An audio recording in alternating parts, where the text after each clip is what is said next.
Got it. Okay, welcome everyone to our workbook study group for today. This week we are looking over the past week of lessons, so lessons 29 through 35. But before we get into that, I am going to start us out with a little quiet time and a little prayer. So if you'd like, you can close your eyes. You can just settle in. Take a couple deep centering breaths to start.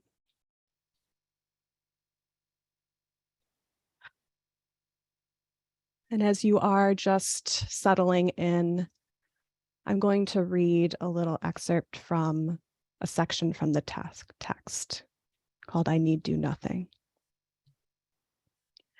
So to do nothing is to rest and make a place within you where the activity of the body ceases to demand attention. Into this place, the Holy Spirit comes and there abides. He will remain when you forget, and the body's activities return to occupy your conscious mind. Yet there will always be this place of rest to which you can return. And you will be more aware of this quiet center of the storm than all its raging activity.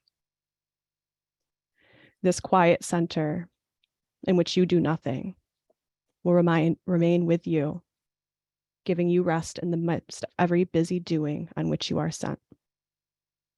For from the center will you be directed how to use the body sinlessly. So just breathing into the center. So remember what it feels like.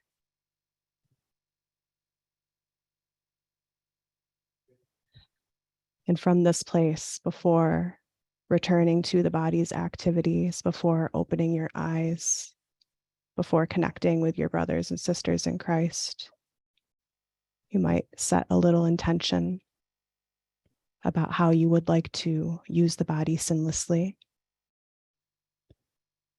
And I find our truly helpful prayer to be a nice way to do that.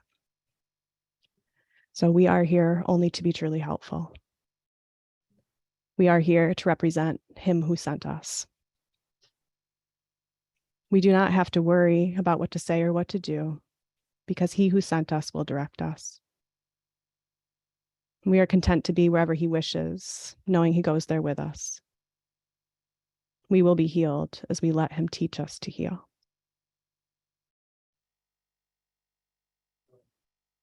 And when you're ready, you can open your eyes knowing that that quiet center remains and Spirit is still there waiting for when you'd like to come back.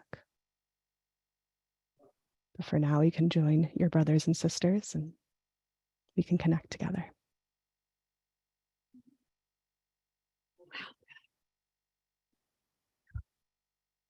So I have a document here prepared I'm going to share.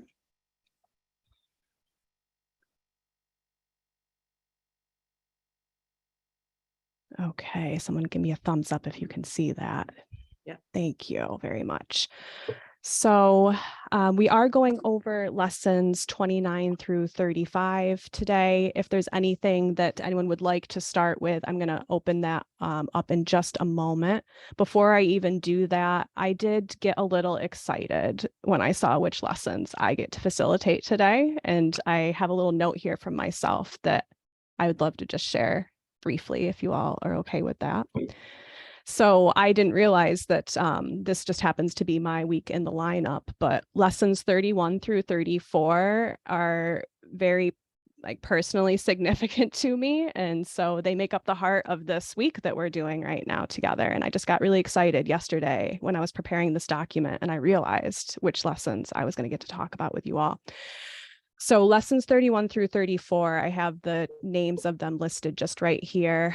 They just feel like a little set to me. And I just felt like pointing that out as we were getting started. We've got lesson 31, which starts off by saying, I'm not the victim of the world I see, which leads us right into 32. I have invented the world I see. 33 then says, there's another way of looking at the world. And 34 says, I could see peace instead of this. And so those four, for me, feel like the whole thing in a nutshell. And I had an experience with these lessons sometime last year, at the risk of being confusing, perhaps, because I'm going to acknowledge practicing more than one lesson in one day. I feel like when you are first doing the workbook, right? Those are Jesus' instructions. And I followed those instructions the first 2 times I did the workbook, actually. But after that, at the end of the workbook, right, he says your guide goes with you from here and you're on your own individualized curriculum from there. So there are times where I find my own guidance directs me to practicing more than one lesson together or noticing connections between them. So sometime last year, I had this point where Spirit directed me to these 4 and to practice the 4 of them all in one day together as this little package. And I just had such a heart opening with it when I did it. And so now, like the 4 of them, I can't help but think of them together. And I've shared it with others as well. And others have shared with me that they really liked that little package as well. And I know, of course, Ken Wapnick, many of us here are students of Ken's in some form or another. He talks about lesson 34 a lot as well. And I think he just actually pairs up lesson 5 and 34 all the time, which is I do not know what anything is for, and I could see peace instead of this. So similar kind of idea, but I just wanted to share that because it's something that brings me great joy whenever I see those 4 lessons. And if that speaks to anybody at all, you can play with that for yourself as well, but knowing that we're always just following our own guidance. So on that note, is there any of the 7 we're going to go over today that anybody feels particularly called to, like you'd like to start with, or would we like to just start right at the beginning? Yeah, the beginning sounds good to me. See you all. There you Me are. too. Start right at 29. Oh, Yeah. 29? Yeah, so Okay. lesson 29 is the first one for today. I apologize. I was so excited. Yeah, that's good. But I popped ahead a little bit there just to mention them. But yeah, we actually are starting with 29. God is in everything I see. If we'd like to look at that one together. Bring my document back up here. I have gone ahead and in the document, oops. Okay, in the document, I have included the entire text of the lesson, but then I've also highlighted some things just that stood out to me and that we might want to just make sure we do read. Some of the instructions, we don't necessarily have to read out loud like Johanna did last time. I liked that. But would anybody like to start us out reading this first paragraph of lesson 29? Yes, I would love to do that, Maggie. Okay, and then I saw, Andrew, you raised your hand too. So Manu, would you read paragraph 1? And then Andrew, if you want to go right into paragraph 2. Sure, let's do that. Thank you. And might I add that in this current series, these initial lessons, these are some of my favorites, 29 and 30, mainly because let me read it and add a few more comments if you don't mind. Lesson 29, God is in everything I see. The idea for today explains why you can see all purposes. You can see all purpose in everything. I think that's really significant. It explains why nothing is separate by itself or in itself. And it explains why nothing you see means anything. In fact, it explains every idea we have used thus far, and all subsequent ones as well. Today's idea is the whole basis for vision. Actually, I'll hold my comments for later. Let's keep reading. Thank you. You will probably find this idea very difficult to grasp at this point. You may find it silly, irreverent, senseless, funny, and even objectionable. Certainly, God is not in a table, for example, as you see it. Yet we emphasized yesterday that a table shares the purpose of the universe, and what shares the purpose of the universe shares the purpose of its creator. Okay. Thank you, Manu and Andrew. I'm going to just read paragraph 3, and then it's pretty much instructions after that. So try then today to begin to learn how to look on all things with love, appreciation, and open-mindedness. You do not see them now. Would you know what is in them? Nothing is as it appears to you. Its holy purpose stands beyond your little range. When vision has shown you the holiness that lights up the world, you will understand today's idea perfectly, and you will not understand how you could have ever found it difficult. Now, I know Manu was holding some comments, so Manu, if you'd like to start right now, and then if others would like to chime in as well.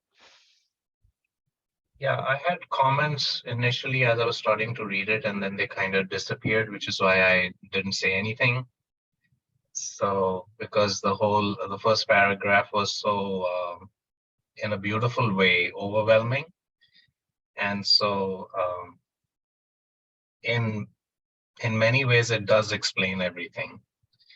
And it really brings it together for me in the lesson after that. We talked about this. In the past, like a few weeks ago, I've never experienced any, vision as, in terms of a phenomenon, but I have experienced a deep understanding of what oneness is. And that when lesson 30 came by and I read it a couple years ago, it really brought everything together for me.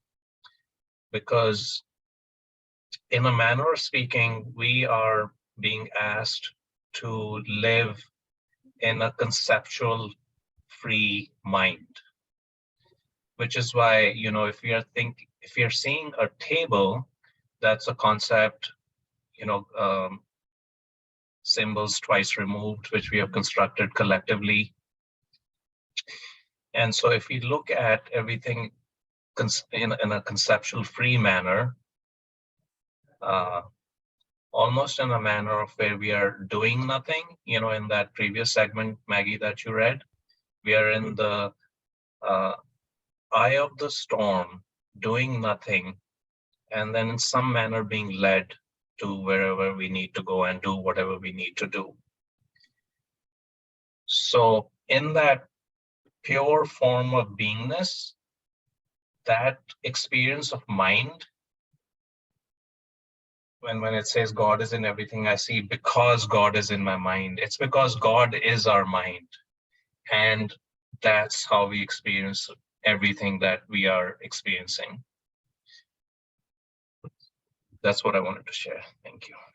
Thank you, Manu. Thank you very much. Andrew. Yes, thank you. I just want to maybe clarify the chapter that I read, the paragraph. God is in this, everything I see, God is in this table, although it said God's in the table because it shares the purpose of the universe. Now, the universe, as I'm interpreting it, is our home that we made that's apart from oneness with God. It's not our true home, but the universe doesn't exist except in our mind. So that's how I'm interpreting that paragraph and trying to understand, God is in everything we see, even though in a literal sense, he's not a table, but the table shares the purpose of the universe, and that it is part of our home away from our real home, or away from oneness with God. I was just wondering if everybody feels that that's an accurate interpretation. Yes, thank you, Andrew. Does anybody feel like they'd like to respond to Andrew directly? I know Sharon has her hand raised, I'm guessing for a separate thought. Well, it is part of that. When I was doing this lesson, you know, God is in this magazine, God is in that coat hanger. I have to say, I was quoting it. I was doing my lesson because it tells me I don't have to really understand it as long as I'm willing to, you know, go through the exercises. That's a good thing. But it wasn't until I got to lesson 30, and it's like, God is in everything I see because God is in my mind. And then it was like, oh, that's what it was talking about yesterday. It's we don't, what we see with our eyes is not it anyway. So it's only when we are aligning ourselves with God and seeing through that vision that I can understand that God is everything I see, not just in it, but God is it. And for me, God is the universe, not the physical universe, but anyway, I don't really understand about just like Andrew was saying, the purpose of that it shares the purpose of the universe, unless the purpose of the universe is that we join with God. I don't know. Thank you, Sharon. I think your comments about vision and the difference between vision and like seeing with the eyes, that just really stood out to me just now. I know several of the parts I chose to highlight from all 7 lessons for today. There's a lot of mention of vision in these lessons coming through at this point. Yeah. Yeah. Thank you. Keith, I think you had your hand raised. Did you still want to say something? Thank you, but I changed my mind. Okay. Yes. Anybody else want to respond to the thought that Andrew posed, or any other thoughts, comments on Peter's got to lesson have a 29? thought. Yes, Ardith Peter has joined us since last I said who was here. I'm waiting for the next 2. So We've all got our favorites, it must be, this week that we're waiting for. Yeah. Okay, well, let's see. We can share screen again here. Share screen again, and yeah, so the rest here is just instructions for 29. So we can move on to lesson 30 here. Manu was already starting to mention this a little bit, and Sharon, God is in everything I see because God is in my mind. Who would like to start us out? Read paragraph 1. I would love to. Okay, Sharon, go ahead. God is in everything I see because God is in my mind. The idea for today is the springboard for vision. From this idea will the world open up before you, and you will look upon it and see in it what you have never seen before, nor will what you saw before be even faintly visible to you. Can I keep going? Oh, yes, please. Today, we are trying to use a new kind of projection. We are not attempting to get rid of what we do not like by seeing it outside. Instead, we are trying to see in the world what is in our minds and what we want to recognize is there. Thus, we are trying to join with what we see rather than keeping it apart from us. That is the fundamental difference between vision and the way you see. Today's idea should be applied as often as possible throughout the day. Whenever you have a moment or so, repeat it to yourself slowly, looking about you and trying to realize that the idea applies to everything you do see now or could see now if it were within the range of your sight. Thank you, Sharon. Is there anything you would like to comment on in that? Just, I loved it. That was one of my favorite ones all day long. I was chanting that. Thank you. Thank you. Yes, Derek.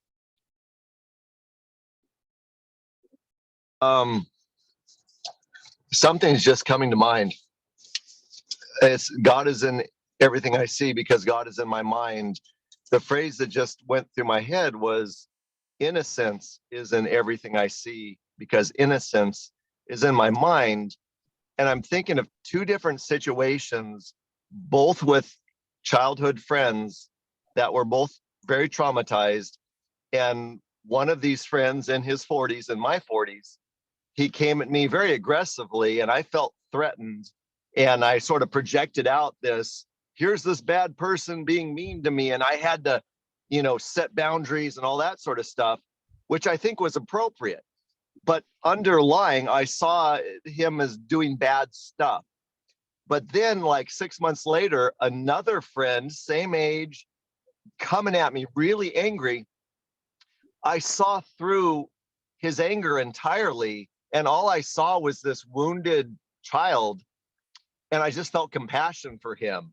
And I just sort of dodged his abusive comments. I kind of leaned back, held the phone away from me, and just, there was no threat whatsoever. I just had an experience of compassion, an experience of a wounded like 4-year-old throwing a tantrum. And I was just, it was in my mind was the difference between those two externally exactly similar situations. So I just wanted to share that. Yeah. Good Thank share. you. Yes, thank you. I'm just curious, Derek, would you say, do you think that that's a bit of real vision when you see that, just that child calling out for love? It really hit me with kind of teary eyes and compassion. So I think that for me, it's an indicator that I'm seeing through the heart of God, or I mean, I don't know what the phrase is, but I feel like, I didn't see light around him or anything like that. We were on the phone, but that feeling of being touched, I think for me is an indicator of seeing that way. Mm. That has to be God's vision. If you see someone as calling out for help when they're acting up, how could that be anything but God's vision? That's what we're told to do, told how to look at something like that. Mm-hmm, mm-hmm. Yeah, I agree, Sharon. And I feel like that's how everything has the same purpose, right? Because everything is something that we can choose to look at that way, right? We got two ways we can choose to look at it. But Yeah. I love the very real world example, Derek. Thank you so much for sharing that. Keith, I think, is next. Regarding that lesson, God is in everything I see.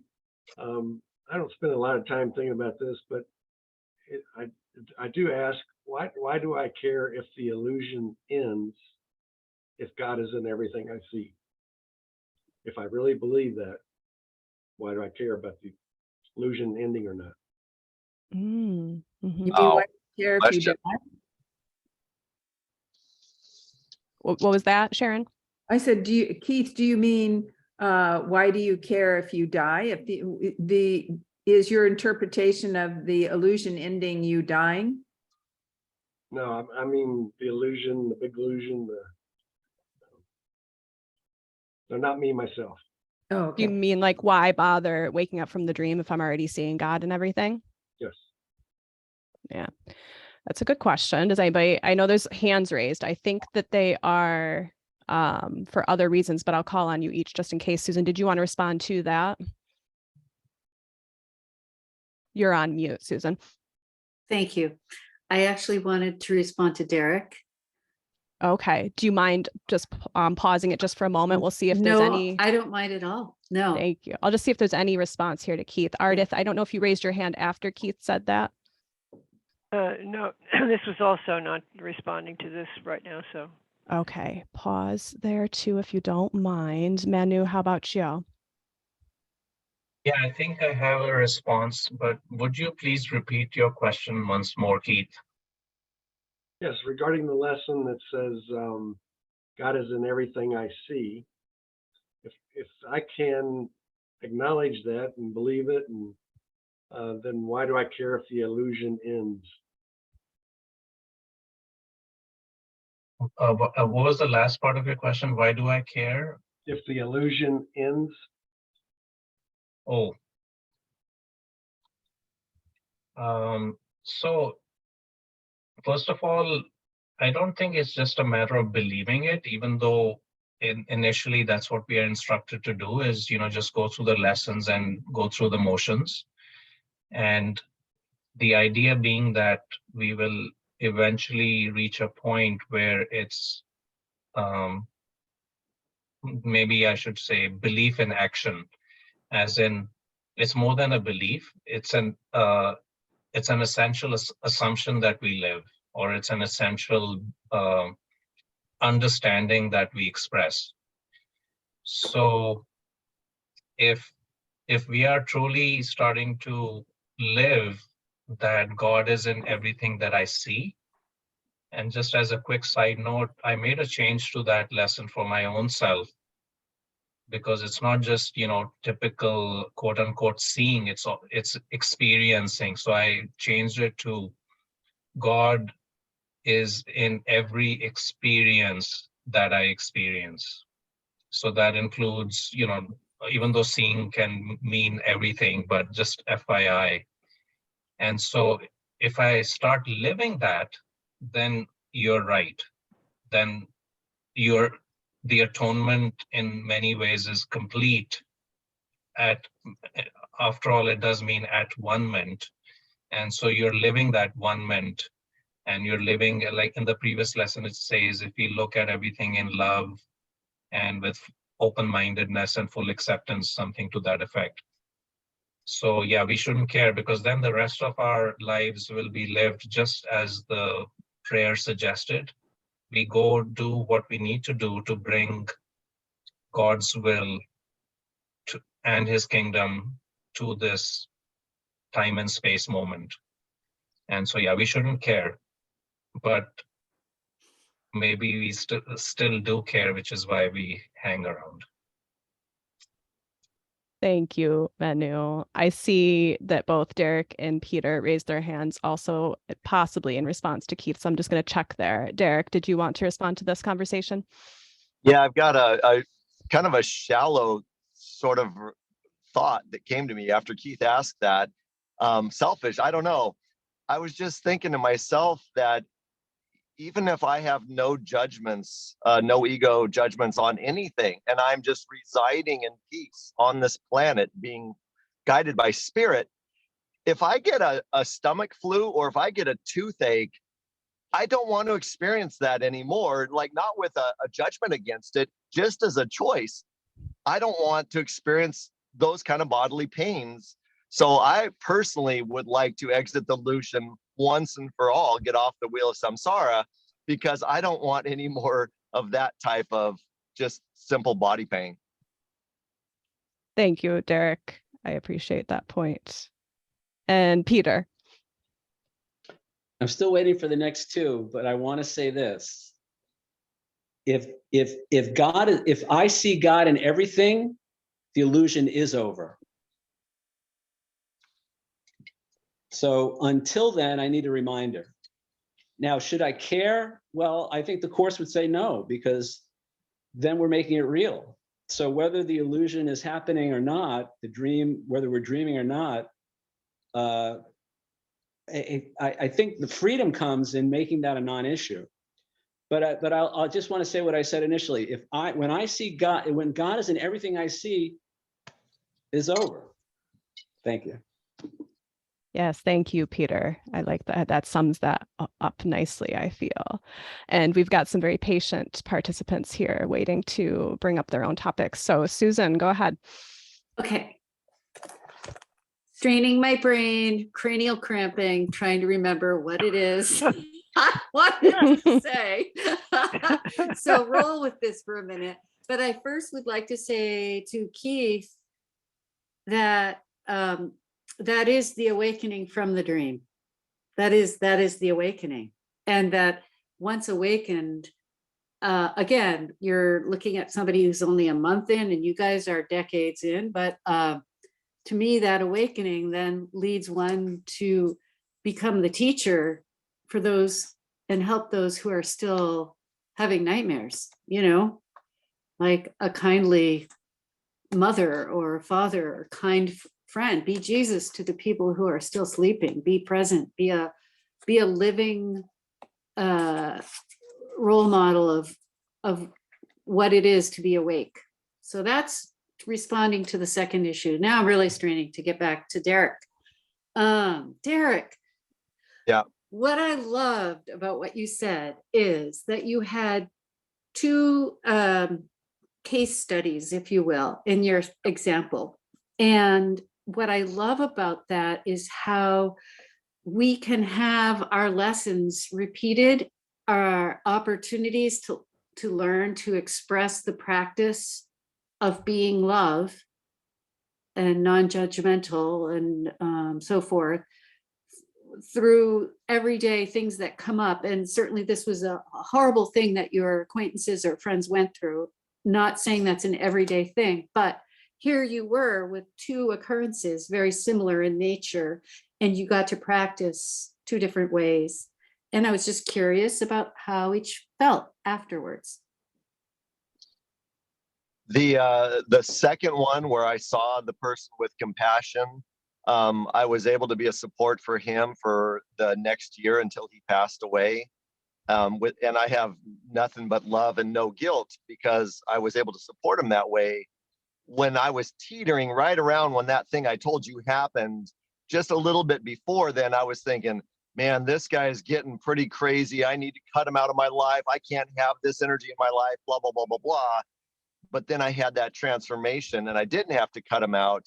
So I have no guilt. So that one turned out that way, which is beautiful. I mean, it's the best I could have hoped for. The other one is still sitting. I drew that boundary 4 years ago, and I haven't recommunicated with that person. I don't know if I feel guilty or not. That's up in the air for me. I don't know what I think about that. Well, thank you for your frank assessment of that.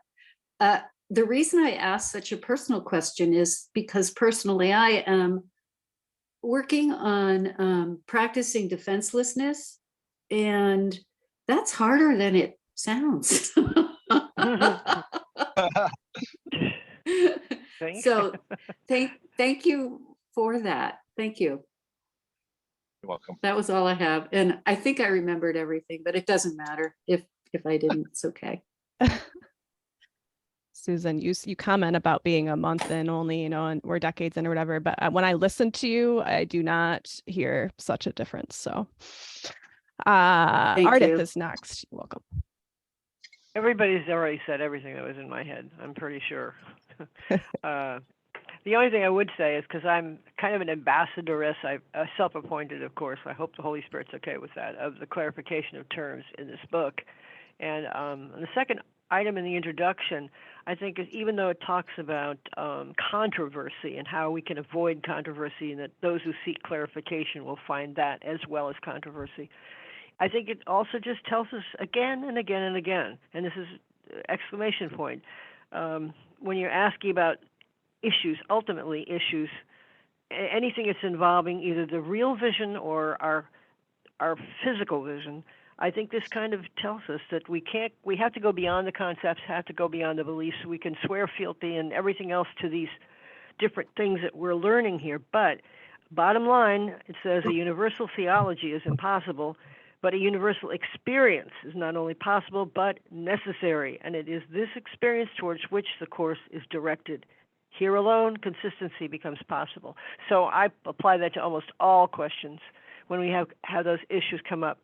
That's what we're working for, the experience, and anything else falls short of it, really, unless we just hang on to those two most important things. It's either love or fear, and that's where our compassion gets an opportunity to exercise itself, even here. Thanks very much. Yes, thank you, Ardith. And I think you are the unofficial ambassador for the clarification of terms. I know. I say let's make it official. Let's make it's now official. All it's right. Official. Yeah. I cannot look at myself without thinking of you. So. So now I have creds, right? Okay, thank you. Totally. But I like what you're saying about experience versus theology. And yeah, I think those examples then, like Derek's providing, right? And Susan asking the question of what does that actually feel like? Those questions, then I think they're so helpful, because the experience is very, very much what we're going for. Yep. So do we feel complete on lesson 30? Or Susan, you got something you want to say? Just quickly, I wanted to say that to me, that's everything right there. What you just said about the integration of something rather than the adoption of an intellectual concept. And that what I'm noticing, again, I've only posted once on the Facebook page because I read a lot of argument, intellectual argument, what appears to be, that's my judgment, right?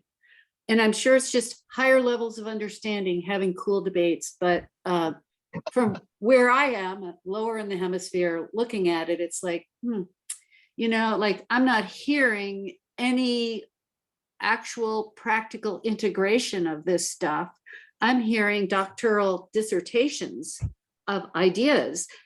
I'm not criticizing the people doing this, like hats off, but I'm just saying that I think in this discussion, we have just identified something that's really fundamental to what it means to actually learn through integration rather than adoption on a superficial level. And so I really appreciate you guys because you're helping me a lot with that. Can't do it alone. Oops. No, thank you, Susan. That's a beautiful, beautiful thing that you just said. I think a handful of us here are volunteers with the Foundation for Inner Peace, and recently had a conversation in which we were talking about the difference between a course scholar and a course practitioner. And you just hit that right on the head. And also, I just feel like saying to you, when you said something about being on the lower end, or I don't even remember what words you just said, but I just was like, I shook my head. I don't think you need to put yourself there. I don't mean to be self-effacing. I read these discussions and I realize, well, I'm intellectually not at that doctoral level, and I'm not sure I even care to be, frankly. So there you have it. Yeah, I think you're right. You're right on. You're doing good. I'm assessing that for you, apparently. Thank you. I felt it in my heart when you said it. I was like, don't put yourself down like that. So, And that's actually all I raised my hand to say, is that I'm glad I'm not an intellectual, because I don't have to have those battles in my mind. And I know that people do. And I'm glad I'm not an intellectual. I can just do the work. And it's Can I say one quick thing? yeah, go ahead, Ardith. Yeah, because I am an admin for the group here, the Let's Discuss group, but that's not why I want to say this. I agree completely that the intellectualization of this course is a big problem. But again, the clarification of terms tells us very clearly that the course remains within the ego framework. So, and it says where it is needed, by the way. And so I guess since the charge was given to discuss, there's always that issue of intellectualization and experience. And I think that it's kind of a gradation if we watch. There are people who have experienced it, and it looks few and far between sometimes in the discussion that shows up in the group, but it's there. And I think that gradually, hopefully, those who feel that it's a lot up in the head, they will have experiences in their own lives that will translate into a realization of what it means, not just in the words. And then the second thing I want to just say is to remind people about the Miracle Voices broadcast, which you want to find ways that people have applied the course. They're very interesting programs, and they go way, way back from when Judy was doing them and began with Matt McCabe, and now Tam's doing them. So please, if you want to hear some real experiences, not necessarily out of the book or maybe some part, but at least living experiences, please don't forget to tune into A Miracle Voice. I think you'll be real surprised and happy. Thank you. Thank Well you, said. Ardith. And thank you for what you do with the Let's Discuss group. I think that there's, a lot of wonderful things happening there too, even if some of us don't participate in it all of the time. There's definitely wonderful things there. We've got several hands that cropped up along the way here. So I think Manu is next.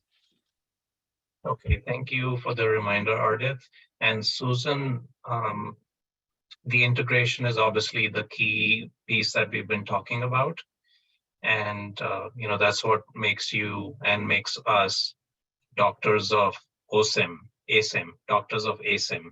So we intellectually, if we don't integrate, then the intellectual aspect doesn't mean anything. And as we integrate, then the whole of us can be called a doctoral student, if you will.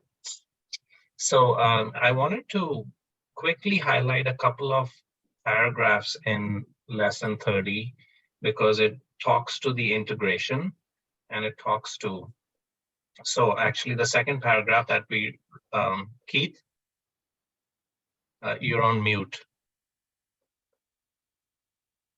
I wanted to respond to something Susan said. Would it be possible?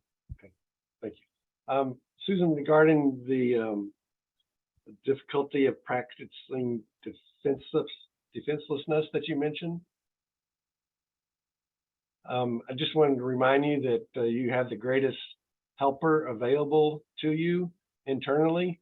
So try not to make it too difficult for yourself, considering the help you have. That's it. Thank you.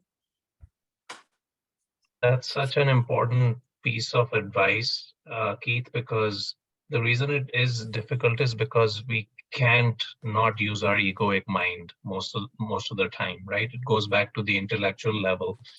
And so that's why it's hard, because the ego will keep telling us, how dare you even try to be defenseless? And so, thank you. So in that same vein, paragraph 2 says, today we are trying to use a new kind of projection. And then it goes on to say that we are trying to see in the world what is in our minds and what we want to recognize is there. Thus, we are trying to join what we see rather than keeping it apart from us. And then this is kind of the last paragraph. This is the fundamental difference between vision. Oh, I'm so sorry. The last sentence, this is the fundamental difference of the same paragraph, 2. This is the fundamental difference between vision and the way you see. And then this is tied to paragraph 4, which is real vision is not limited to concepts such as near and far. And I think this is the crux of what the lesson is trying to get us to, is that the distinction between what's inside us and outside us, near and far, is meaningless, because it's all one mind. It's God's mind, ideally, if we have that perspective. And so if we are projecting, we should be projecting, in that typical manner. We should be saying, oh, the table is lovely and infused with God, if you want to say that, just as an example. So for me, this whole concept was brought together by eliminating the distinction between what is me and what is the world. There is no near, far, inside, out. It's all one. Just wanted to share that. Thank you. Yes, thank you, Manu, for bringing us back to the lesson, tying what we were talking about right back to that, and highlighting some of those comments on vision that I feel they're so important. I'm looking at time, and I think that we probably only really have time to look at one more lesson before we then wrap up, just to make sure that we are mindful of the time that we have scheduled. So do we have one we would like to jump to? I know that there's been a couple that people have mentioned. Peter, you've been so patient. Which one would you like to jump to? Well, I'm gonna combine 31 and 32, so we'll get a twofer. Okay, would you like to read any of either of them, or would you like to just talk about them? I want to pontificate for a moment. Okay. Let's hear it. I am not a victim of the world I see. So this is that's a powerful lesson for me. And what I noticed is there's not an opposite in our vocabulary of the word victim. We have victimizer, but that's not what we're talking about here in the term, in the context of this. So what is a non-victim? There's no single word. So for me, Wow. it responsibility taker person. That's the opposite of being a victim. And that has been a huge part of my my time with the course, my life in general, quite honestly. I mean, I kind of feel like it's one of the reasons I'm here on the earth, to learn how to take responsibility for myself. And so, again, I said this prior, I'm going to say it again, responsibility is not the same as blame. And what happens is when I take responsibility, I actually get my power back. The course talks about in several places that when we give life to the illusion, we're giving our power away.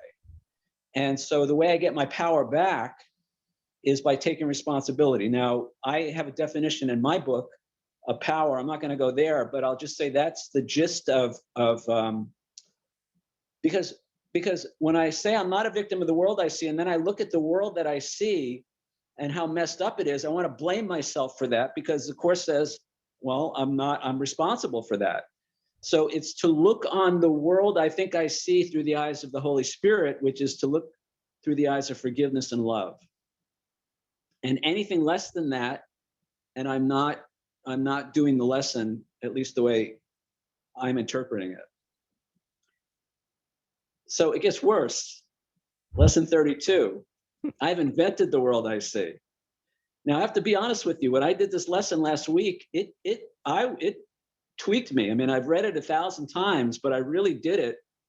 And I had that moment where he talks about, men have died upon seeing the meaninglessness of this world. And I had a moment of that, where it was just like, oh my God, I mean, this is so pointless, and so, I will not value what is valueless.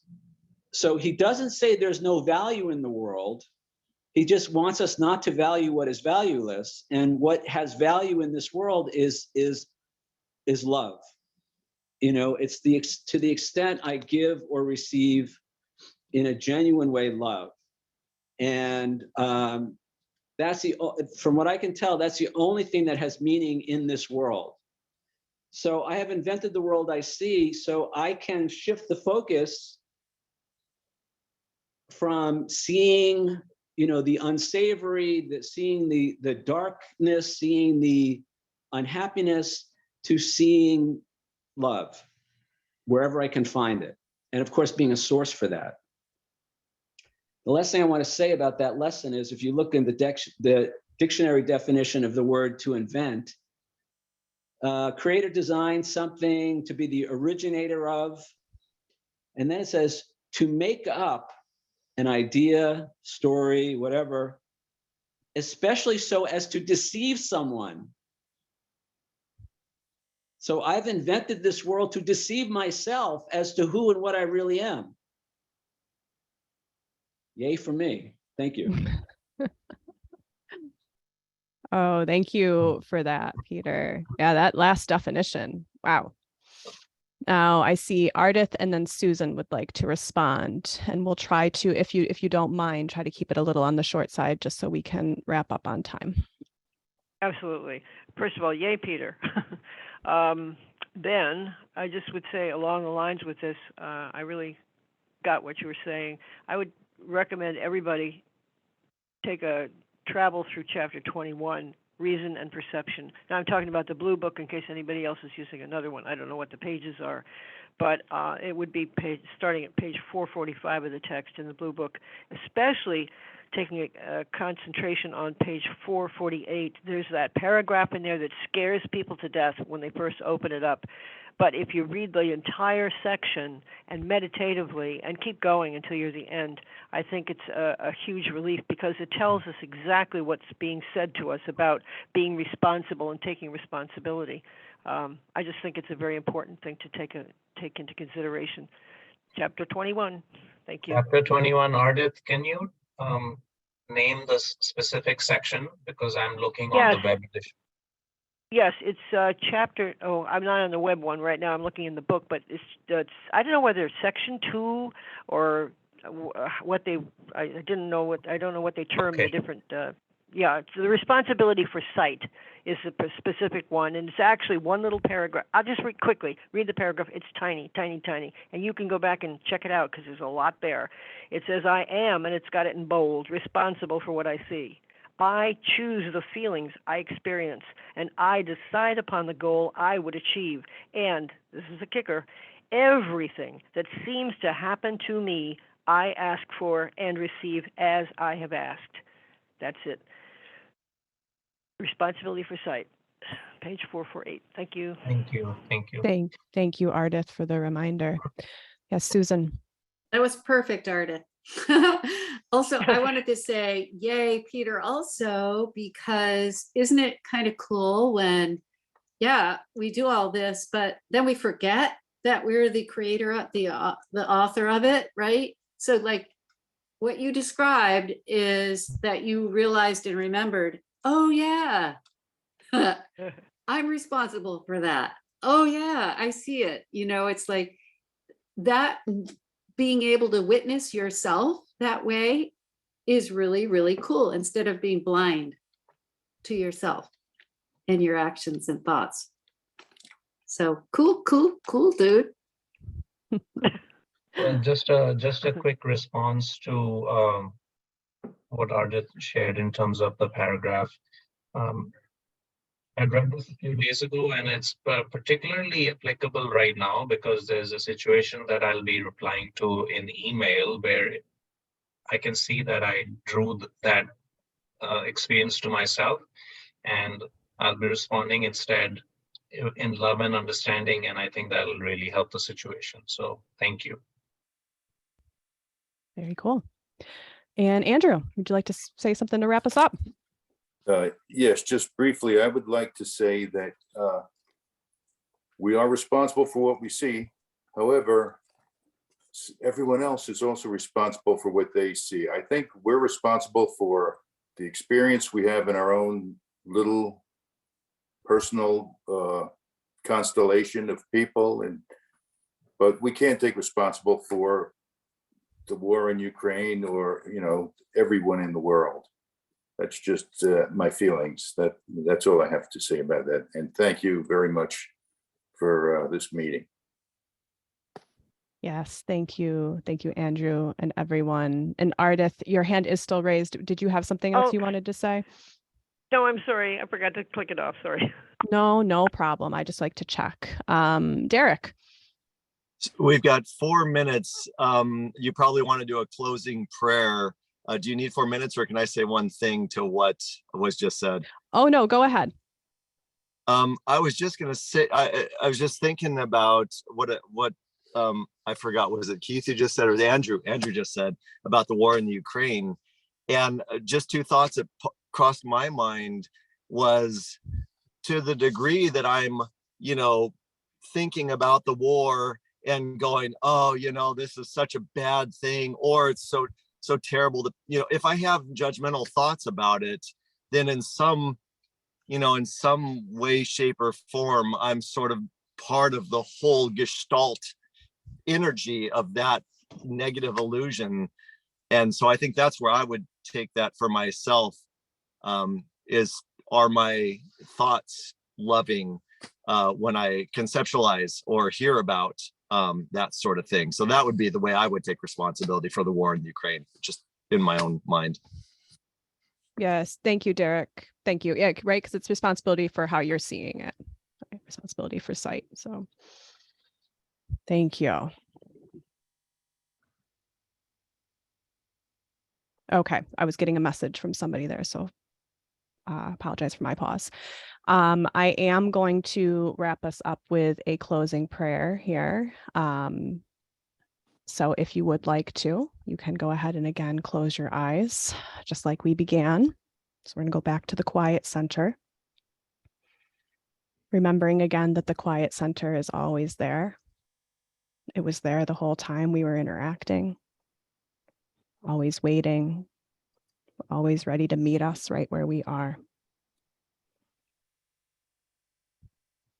And as we come back to this space to close out our time together, I have one of my favorite prayers from A Course in Miracles. And it comes from Workbook Lesson 189. Father, we do not know the way to you, but we have called and you have answered us. We will not interfere. Salvation's ways are not our own, for they belong to you. And it is unto you we look for them. Our hands are open to receive your gifts. We have no thoughts we think apart from you, and cherish no beliefs of what we are or who created us. Yours is the way that we would find and follow. And we ask but that your will, which is our own as well, be done in us and in the world, that it become a part of heaven now. Amen.